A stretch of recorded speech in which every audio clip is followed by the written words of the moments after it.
नमस्कार साथियों, आप सबका स्वागत है आपके अपने YouTube चैनल कंटेंट एनालिसिस में। दोस्तों आज हम पढ़ने वाले हैं 4 अप्रैल 2022 के इंपॉर्टेंट करंट अफेयर्स के क्वेश्चनों के बारे में। दोस्तों आज इस वीडियो में हम 4 अप्रैल के इंपॉर्टेंट करंट अफेयर्स के साथ साथ पुराने करंट अफेयर्स और स्टैटिक जीके के इंपॉर्टेंट क्वेश्चनों को डिटेल में कवर करने वाले हैं। तो दोस्तों अगर आप किसी भी एग्जाम्स की तैयारी करते हैं तो वीडियो आप सभी के लिए काफ़ी ज़्यादा हेल्पफुल होने वाली।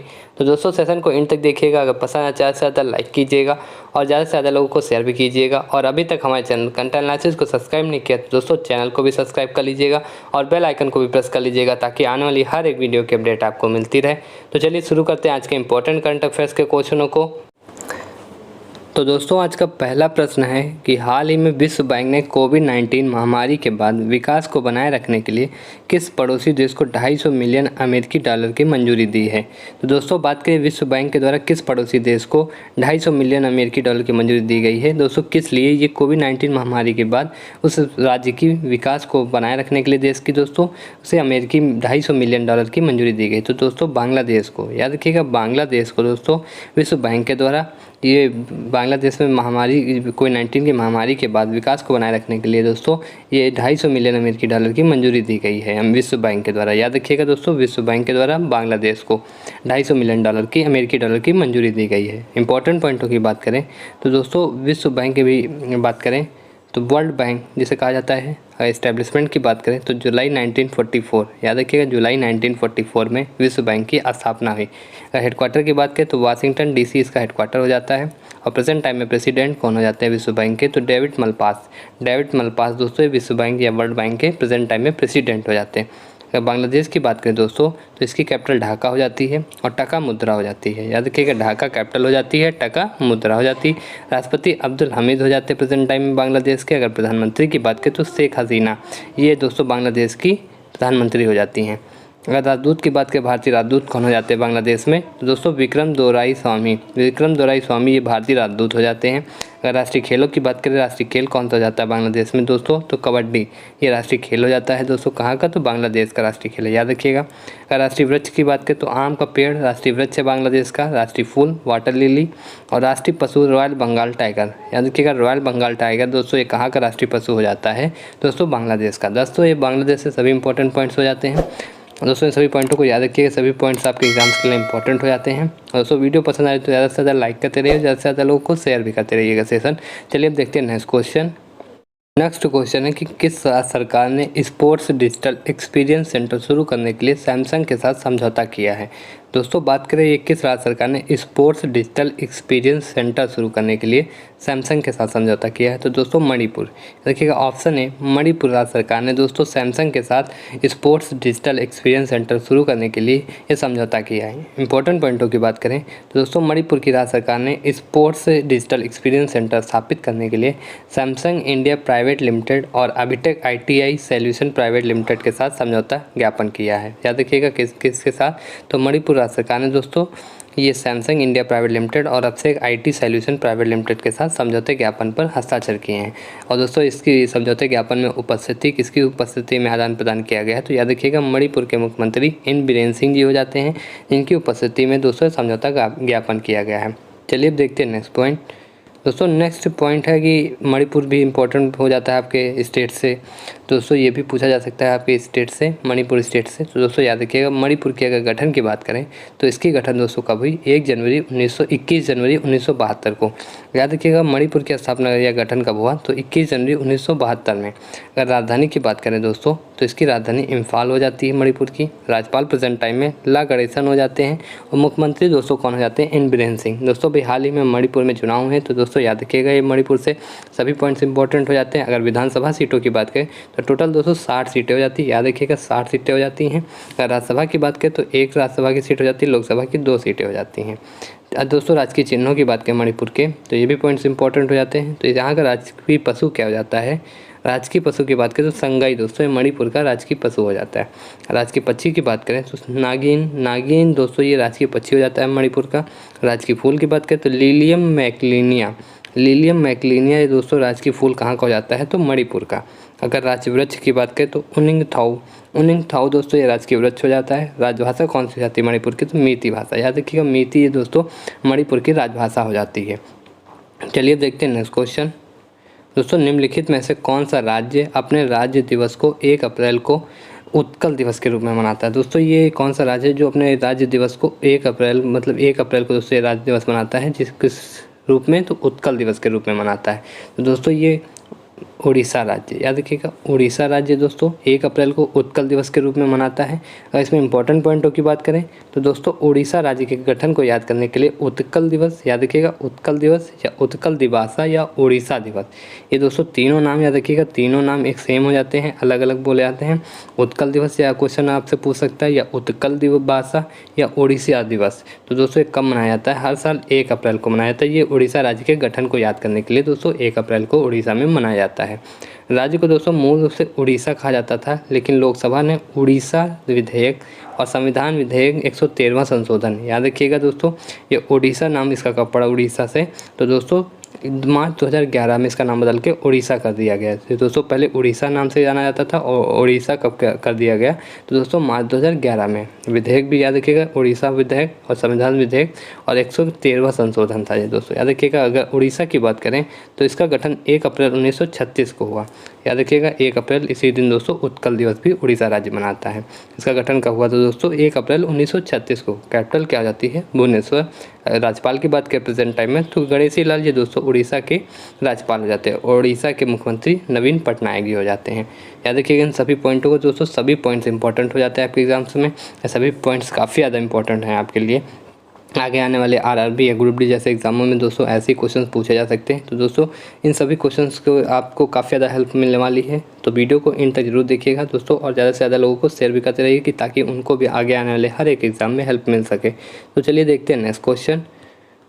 दोस्तों नेक्स्ट क्वेश्चन की हाल ही में किस देश में आर्थिक संकट की वजह से सार्वजनिक आपातकाल की घोषणा की गई?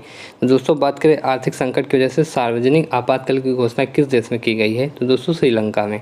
याद रखिएगा दोस्तों श्रीलंका में सार्वजनिक आपातकाल की घोषणा की गई आर्थिक संकट को देखते हुए। चलिए दोस्तों अगर श्रीलंका की बात करें तो इसकी कैपिटल कोलंबो हो जाती है, मुद्रा श्रीलंकाई रुपया हो जाता है और प्रधानमंत्री प्रेजेंट टाइम में महिंद्रा राजपक्षे हो जाते हैं और राष्ट्रपति गोटाबाया राजपक्षे हो जाते हैं। गोटाबाया राजपक्षे दोस्तों प्रेजेंट टाइम में श्रीलंका के राष्ट्रपति हैं, याद रखिएगा। कैपिटल क्या हो जाती है? कोलंबो, मुद्रा श्रीलंकाई रुपया और प्रधानमंत्री महिंद्रा राजपक्षे हो जाते हैं। चलिए देखते हैं नेक्स्ट क्वेश्चन। दोस्तों हाल ही में एनडीए के नए कमांडेंट कौन बने?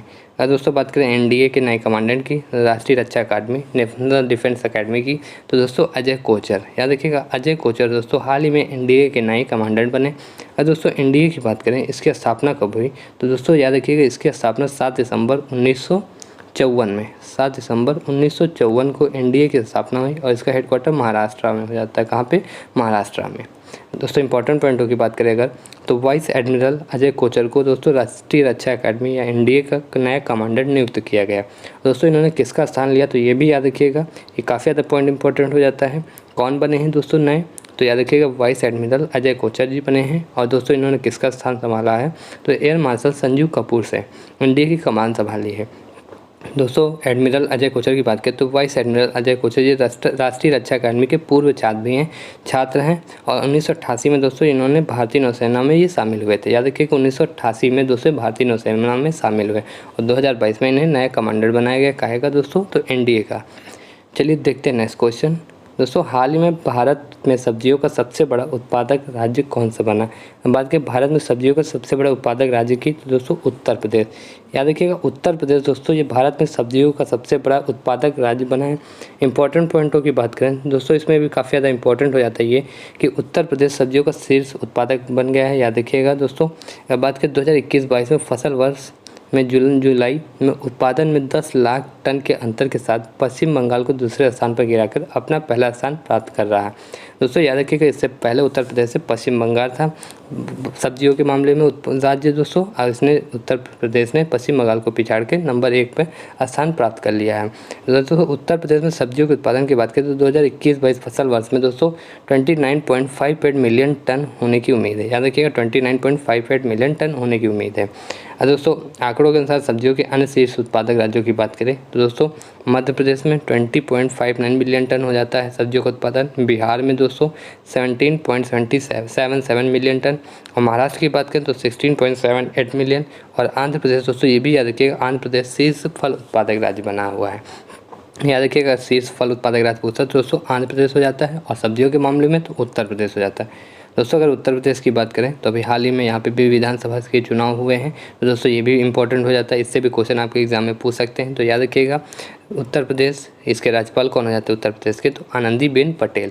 अगर दोस्तों उत्तर प्रदेश की बात करें स्थापना की तो 24 जनवरी को ये अपना स्थापना दिवस मनाता है। याद रखिएगा ये भी पॉइंट, उत्तर प्रदेश स्थापना दिवस दोस्तों कब मनाता है, तो 24 जनवरी को। अगर राज्यपाल की बात करें तो आनंदीबेन पटेल दोस्तों ये राज्यपाल हो जाती हैं। मुख्यमंत्री प्रेजेंट टाइम में कौन हो जाते हैं, तो योगी आदित्यनाथ। दोस्तों ये दोबारा उत्तर प्रदेश के मुख्यमंत्री नियुक्त किए गए हैं। याद रखिएगा उप मुख्यमंत्री दोस्तों केशव प्रसाद मौर्य और ब्रजेश पाठक जी को। 2022 के मंत्रिमंडल की बात करें दोस्तों, याद रखिएगा केशव प्रसाद मौर्य और ब्रजेश पाठक जी को उप मुख्यमंत्री नियुक्त किया गया है। और टोटल विधानसभा की सीटें कितनी हो जाती है दोस्तों, 403। विधान परिषद की दोस्तों 100 सीटें हो जाती है, राज्यसभा की 31 सीटें हो जाती हैं और लोकसभा की 81 सीटें हो जाती हैं। अगर राजकीय चिन्हों की बात करें तो राजकीय पशु क्या हो जाता है उत्तर प्रदेश का दोस्तों, तो बारहसिंगा। और राजकीय वृक्ष सारस या क्रेन दोस्तों ये राजकीय पक्षी हो जाता है उत्तर प्रदेश का। राजकीय फूल की बात करें तो पलाश का फूल, और राजकीय वृक्ष की बात करें तो अशोक का पेड़। याद रखिएगा अशोक का वृक्ष दोस्तों ये उत्तर प्रदेश का राजकीय वृक्ष हो जाता है। चलिए देखते हैं नेक्स्ट क्वेश्चन। हाल ही में मतुआ धर्म महामेला 2022 का आयोजन कहाँ किया गया। याद रखिएगा मतुआ धर्म महामेला 2022 के आयोजन की बात हो रही, तो दोस्तों ये कहाँ पे किया गया है, तो दोस्तों पश्चिम बंगाल। याद रखिएगा वेस्ट बंगाल में मतुआ धर्म महामेला 2022 का आयोजन किया गया है। वेस्ट बंगाल की बात करें तो इसकी कैपिटल कोलकाता हो जाती है, और राज्यपाल प्रेजेंट टाइम में कौन हो जाते हैं, जगदीप धनखड़, और मुख्यमंत्री ममता बनर्जी हो जाती हैं। चलिए अब देखते हैं नेक्स्ट क्वेश्चन। दोस्तों हाल ही में किस राज्य सरकार ने नंदिनी क्षीरा समृद्धि सहकारी बैंक की स्थापना की है। दोस्तों किस राज्य सरकार के द्वारा नंदिनी क्षीरा समृद्धि सहकारी बैंक की स्थापना की गई है, तो दोस्तों कर्नाटक। याद रखिएगा कर्नाटक राज्य सरकार के द्वारा नंदिनी क्षीरा समृद्धि सहकारी बैंक की स्थापना की गई है। नेक्स्ट क्वेश्चन है कि हाल ही में फीफा वर्ल्ड कप 2022 के लिए नई गेंद जारी की गई है, उसका नाम क्या रखा गया है। दोस्तों ये फीफा वर्ल्ड कप 2022 का आयोजन कहाँ पे होने वाला है, ये भी पॉइंट इंपॉर्टेंट हो जाता है। तो दोस्तों याद रखिएगा इसका आयोजन कहाँ पे किया जाएगा, कतर में। और दोस्तों ये फीफा वर्ल्ड कप की एक नई गेंद जारी की गई है, किसके द्वारा, तो दोस्तों ये भी याद रखिएगा एडिडास के द्वारा। ये भी पॉइंट इंपॉर्टेंट हो जाता है, इन सभी पॉइंटों को याद रखिएगा। ये कहाँ पे होगा 2022 का आयोजन, तो दोस्तों कतर में। और दोस्तों किसके द्वारा ये गेंद जारी की गई है, एडिडास पे। अब दोस्तों क्वेश्चन पे आते हैं। क्वेश्चन में पूछा गया कि इसका नाम क्या रखा गया है, तो दोस्तों अल रिहला। अल रिहला दोस्तों इसका नाम रखा गया है। दोस्तों नेक्स्ट क्वेश्चन कि हाल ही में फार्मेजी ने किसे अपना ब्रांड एम्बेसडर नियुक्त किया है। अगर बात करें फार्मेजी के नए ब्रांड एम्बेसडर की किसे नियुक्त किया गया है, तो दोस्तों अभिनेता आमिर खान को। याद रखिएगा आमिर खान को दोस्तों फार्मेसी के ब्रांड एम्बेसडर नियुक्त किया गया। दोस्तों हाल ही में विद्या बालन को एक्सा लाइफ इंश्योरेंस का ब्रांड एम्बेसडर नियुक्त किया गया। अक्षय कुमार को उत्तराखंड का, और महेंद्र सिंह धोनी की बात करें तो बिंजो गेमिंग प्लेटफॉर्म के ब्रांड एम्बेसडर नियुक्त किए गए हैं। दोस्तों और भी इंपॉर्टेंट ब्रांड एम्बेसडरों की बात करें तो बिंजो गेमिंग प्लेटफॉर्म किसे ब्रांड एम्बेसडर नियुक्त किया है, तो महेंद्र सिंह धोनी को। भारतीय एक्सा लाइफ इंश्योरेंस की बात करें तो विद्या बालन को। अगर डिश टीवी की बात करें तो भाई हाल ही में डिश टीवी ने ऋषभ पंत को अपना ब्रांड एम्बेसडर नियुक्त किया है। बिहार खादी और हस्तशिल्प के मनोज तिवारी हो जाते हैं। बेटी बचाओ बेटी पढ़ाओ योजना की बात करें तो इसकी ब्रांड एम्बेसडर तनिष्का कोटिया रितिका कोटिया हो जाती हैं। उत्तराखंड की बात करें तो दोस्तों अभी हाल ही में बताया कि अक्षय कुमार को दोस्तों उत्तराखंड का ब्रांड एम्बेसडर, और मेडी बडी दोस्तों किसे ब्रांड एम्बेसडर नियुक्त किया है, तो अमिताभ बच्चन को। और दोस्तों बाटा, ये दिशा पटानी को दोस्तों ब्रांड एम्बेसडर बनाया गया है बाटा कंपनी के, याद रखिएगा। और 823 गेमिंग प्लेटफॉर्म हो जाता है जिसे अभी हाल ही में शाहरुख खान को ब्रांड एम्बेसडर बनाया। दोस्तों इन सभी ब्रांड एम्बेसडरों को याद रखिएगा, सभी इंपॉर्टेंट ब्रांड एम्बेसडर हो जाते हैं पॉइंट से। चलिए अब देखते हैं नेक्स्ट क्वेश्चन। दोस्तों हाल ही में वैलेट डिजिटल ग्राहक जुड़ा और पुरस्कार कार्यक्रम किसने लॉन्च किया है। अगर इस कार्यक्रम या पुरस्कार कार्यक्रम की बात करें किसके द्वारा लॉन्च किया गया है, तो HDFC एर्गो के द्वारा, HDFC ERGO के द्वारा या एर्गो के द्वारा। चलिए अब इंपॉर्टेंट पॉइंटों की बात करें तो दोस्तों HDFC agro general insurance company ने अपना वैलेट प्रोग्राम लॉन्च किया है। याद रखिएगा यह भारत का दोस्तों पहला उद्योग आधारित डिजिटल ग्राहक जुड़ाव और पुरस्कार कार्यक्रम हो जाता है। याद रखिए दोस्तों भारत का पहला उद्योग आधारित डिजिटल ग्राहक जुड़ाव और पुरस्कार कार्यक्रम हो जाता है। अगर HDFC एग्रो की बात करें तो इसके प्रेजेंट टाइम में CEO कौन हो जाते हैं, दोस्तों रितेश कुमार। याद रखिएगा HDFC एग्रो के जनरल इंश्योरेंस कंपनी के CEO कौन हो जाते हैं, रितेश कुमार। मुख्यालय की बात करें तो इसका मुख्यालय मुंबई में हो जाता है। स्थापना कभी तो 2002 में इसकी स्थापना हुई। याद रखिएगा सभी पॉइंटों को, सभी इंपॉर्टेंट पॉइंट्स हो जाते हैं दोस्तों आज की वीडियो काफ़ी ज़्यादा इंपॉर्टेंट है दोस्तों आप सभी के लिए। ये सभी क्वेश्चंस आपके एग्जाम सेलेक्टेड क्वेश्चंस है दोस्तों। वीडियो को एंड तक जरूर बने रहिएगा ताकि आपसे एग्जाम में इनसे रिलेटेड क्वेश्चन अगर आते भी हैं तो आपसे एक भी क्वेश्चन से ना छूटे दोस्तों। चलिए देखते हैं नेक्स्ट क्वेश्चन। दोस्तों हाल ही में स्टार्टअप फाउंडर्स हब प्लेटफॉर्म किसके द्वारा लॉन्च किया गया है? अगर दोस्तों बात करें स्टार्टअप फाउंडर्स हब प्लेटफॉर्म की, ये किसके द्वारा लॉन्च किया गया? तो दोस्तों माइक्रोसॉफ्ट के द्वारा। याद रखिएगा, माइक्रोसॉफ्ट के द्वारा दोस्तों startup founders hub platform launch किया गया है। अगर माइक्रोसॉफ्ट की बात करें या इंपॉर्टेंट पॉइंट होगी, तो माइक्रोसॉफ्ट ने दोस्तों भारत में स्टार्टअप संस्थापकों के लिए एक नया डिजिटल और समावेशी प्लेटफॉर्म लॉन्च किया है। माइक्रोसॉफ्ट ने दोस्तों भारत में Microsoft for startup founders hub नामक प्लेटफॉर्म भारत में स्टार्टअप संस्थापकों को उनकी स्टार्टअप यात्रा के हर चरण में समर्थन देगा। अगर माइक्रोसॉफ्ट की बात करें तो सत्या नडेला प्रेजेंट टाइम में अध्यक्ष हो जाते हैं और इसका मुख्यालय दोस्तों रेडमंड वाशिंगटन संयुक्त अमेरिका में हो जाता है, संयुक्त राज्य अमेरिका में हो जाता है। दोस्तों याद रखिएगा। चलिए देखते हैं नेक्स्ट क्वेश्चन। दोस्तों हाल ही में अंतर्राष्ट्रीय बाल पुस्तक दिवस कब मनाया गया? दोस्तों बात करें अंतर्राष्ट्रीय बाल पुस्तक दिवस कब मनाया गया, दोस्तों ये क्वेश्चन इंपॉर्टेंट हो जाता है डे से। याद रखिएगा, इसको नोट कर लीजिएगा, इसको मार्क कर लीजिएगा, ये काफ़ी ज़्यादा इंपॉर्टेंट क्वेश्चन हो जाता है। अब बात करें अंतर्राष्ट्रीय बाल पुस्तक दिवस की, ये कब मनाया गया? तो दोस्तों 2 अप्रैल को। याद रखिएगा 2 अप्रैल को अंतर्राष्ट्रीय बाल पुस्तक दिवस मनाया गया। इंपॉर्टेंट पॉइंटों की बात करें तो international board on books for young people, याद रखिएगा international board of books on for young people द्वारा दोस्तों ये 1967 से प्रति वर्ष 2 अप्रैल को अंतर्राष्ट्रीय बाल पुस्तक दिवस मनाया जाता है। याद रखिएगा किसके द्वारा? तो international board on books for young people के द्वारा दोस्तों ये 1967 से प्रति वर्ष 2 अप्रैल को इंटरनेशनल चिल्ड्रंस बुक डे मनाया जा रहा है। अगर दोस्तों इसकी बात करें थीम की, तो 2022 में कनाडा से चुनी हुई थीम है के साथ दोस्तों इसकी मेज़बानी करेगा कनाडा। दोस्तों याद रखिएगा 2022 में कनाडा इस चुनी हुई थीम के साथ अंतर्राष्ट्रीय बाल पुस्तक दिवस या इंटरनेशनल चिल्ड्रंस बुक डे की मेज़बानी कर रहा। थीम की बात करें तो कहानियाँ पंख हैं जो आपको हर दिन उड़ने में मदद करती हैं, ये दोस्तों थीम हो जाती है। और दोस्तों बात करें international board on books for young people की, इसके संस्थापक की कौन हो जाते हैं प्रेजेंट टाइम में? तो जेला लैपमैन दोस्तों international board on books for young people के संस्थापक हो जाते हैं। अगर इसकी स्थापना की बात करें तो 1953 स्विट्ज़रलैंड में इसकी स्थापना हुई। याद रखिएगा 1953 स्विट्ज़रलैंड में इसकी स्थापना हुई international board on books for young people की। हेडक्वार्टर की बात करें प्रेजेंट टाइम में कहाँ हो जाता है? तो बेसल स्विट्ज़रलैंड में इसका हेडक्वार्टर हो जाता है। याद रखिएगा इन सभी पॉइंटों को, सभी पॉइंट्स दोस्तों आपके एग्जाम से इंपॉर्टेंट पॉइंट्स हैं। चलिए अब देखते हैं नेक्स्ट क्वेश्चन। दोस्तों हाल ही में विश्व ऑटिज़म दिवस कब मनाया गया? बात करें विश्व ऑटिज़म दिवस की दोस्तों कब मनाया गया? तो यह भी दोस्तों 2 अप्रैल को मनाया गया है। याद रखिएगा 2 अप्रैल को विश्व ऑटिज़म दिवस मनाया गया। इसमें इंपॉर्टेंट पॉइंटों की बात करें तो विश्व आत्मकेंद्रितता जागरूकता दिवस या वर्ल्ड ऑटिज़म अवेयरनेस डे। याद रखिएगा वर्ल्ड ऑटिज़म अवेयरनेस डे या विश्व आत्मकेंद्रितता जागरूकता दिवस या दोस्तों प्रतिवर्ष 2 अप्रैल को संयुक्त राष्ट्र के सदस्य राज्यों द्वारा मनाया जाता है। याद रखिएगा प्रतिवर्ष दोस्तों कब मनाया जाता है? तो 2 अप्रैल को। किसके द्वारा दोस्तों? तो संयुक्त राष्ट्र के सदस्य राज्यों के द्वारा। ये दोस्तों क्यों मनाया जाता है? तो दोस्तों ये दुनिया भर में ऑटिज़म स्पेक्ट्रम डिसऑर्डर से पीड़ित लोगों को बारे में अपने नागरिकों को जागरूकता बढ़ाने के लिए यह दिन मनाया जाता है। इसके आयोजन की बात करें तो दोस्तों संयुक्त राष्ट्र के वैश्विक संचार विभाग और संयुक्त राष्ट्र के आर्थिक और सामाजिक मामलों के विभागों के द्वारा दोस्तों ये प्रतिवर्ष 2 अप्रैल को मनाया जाता है। याद रखिएगा। अगर दोस्तों पहले की बात करें पहला कब मनाया गया था? दोस्तों याद रखिएगा 2008 में 2 अप्रैल को मनाया गया था। 2 अप्रैल 2008 को पहला दोस्तों आत्मकेंद्रितता दिवस मनाया गया था। अगर इसकी थीम की बात करें क्या हो जाती है विश्व ऑटिज़म जागरूकता दिवस 2022 की? तो सभी के लिए समावेशी गुणवत्तापूर्ण शिक्षा, inclusive quality education for all. जो दोस्तों ये 2022 की थीम हो जाती है विश्व ऑटिज़म जागरूकता दिवस की। तो दोस्तों ये थे आज के इंपॉर्टेंट करंट अफेयर्स के क्वेश्चंस। दोस्तों कमेंट सेक्शन में बताइएगा वीडियो आपको कैसी लगी। सेशन पसंद आया तो ज़्यादा से ज़्यादा लाइक कीजिएगा और ज़्यादा से ज़्यादा लोगों को शेयर भी कीजिएगा। और दोस्तों अभी तक हमारे चैनल कंटेंट एनालिसिस को सब्सक्राइब नहीं किया तो दोस्तों चैनल को भी सब्सक्राइब कर लीजिएगा और बेल आइकन को भी प्रेस कर लीजिएगा ताकि आने वाली हर एक वीडियो की अपडेट आपको मिलती रहे। तो चलिए मिलते हैं अगली वीडियो में, तब तक के लिए नमस्कार।